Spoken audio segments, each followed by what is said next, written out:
I dag skal vi snakke om Microlab. Microlab er en app, som gør det muligt at programmere Sphero, som er en lille robotbold. Hvis du aldrig har prøvet at programmere, skal du ikke være bekymret. Microlab er et super simpelt program, som tillader dig at lave programmer, uden at du kan forstå koder. Jeg har her en simulator, som kører på skærmen, og et kamera på bolden, så I kan se, hvad der sker. Så klik på Microlab-ikonet på din telefon. Første gang du åbner applikationen, kan du se en hel masse forprogrammerede programmer, som ligger klar. Programmerne er for, at du kan fornøje dig med programmerne, men også for, at du kan lære lidt om programstrukturen. Oppe i toppen af skærmen har du Settings, som på alle andre programmer, og Edit, som kan slette nogle af de forprogrammerede programmer, der er. Ydermere har du også nede i bunden en hjælpemenu, som forklarer dig om alle de ting, som du kan støde på, som kunne være lidt svære at forstå.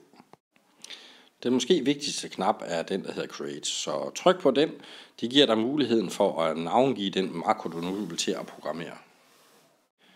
Indtast i den her makronavn. Vi kalder bare den her første macro. Og så er vi klar. Det tager dig hen til skærmen med de makroer, du har programmeret. Den er tom i øjeblikket, da der ikke er programmeret nogen. På skærmen er forskellige knapper. Der er Edit, som kan gøre, at jeg kan redigere mine makros.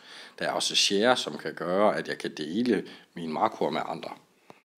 Og Play, som selvfølgelig gør, at vi kan afspille mine makroer.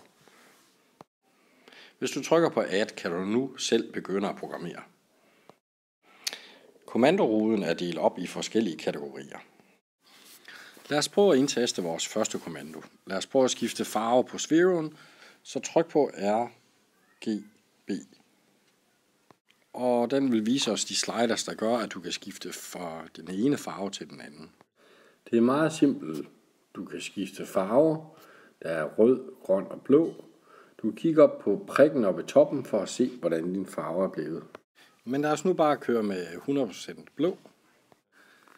Slideren og kommandoen delay er meget vigtige, når du skal programmere i Microlab. Microlab afvikler alle kommandoerne sekventielt. Det betyder, at delay giver besked til Sphero, hvor lang tid den skal vente, inden den skal optage næste kommando.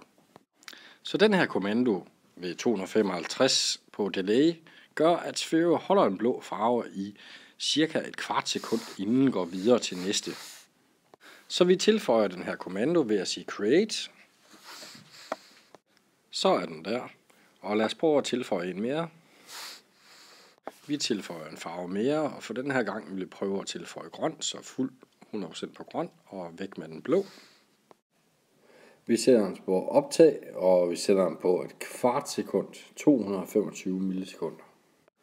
En smart feature er, at hvis du tager en tidligere kommando, holder knappen nede, så får du mulighed for at kopiere den, så er du fri for at se, at jeg skal søge efter den.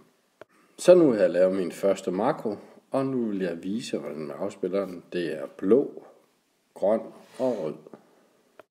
Nu afspiller jeg den. Prøv at se. Blå, grøn og rød. Det går meget hurtigt. Jeg prøver at afspille den en gang til, så du kan se, hvordan den fungerer. Du har nu lavet din første makro.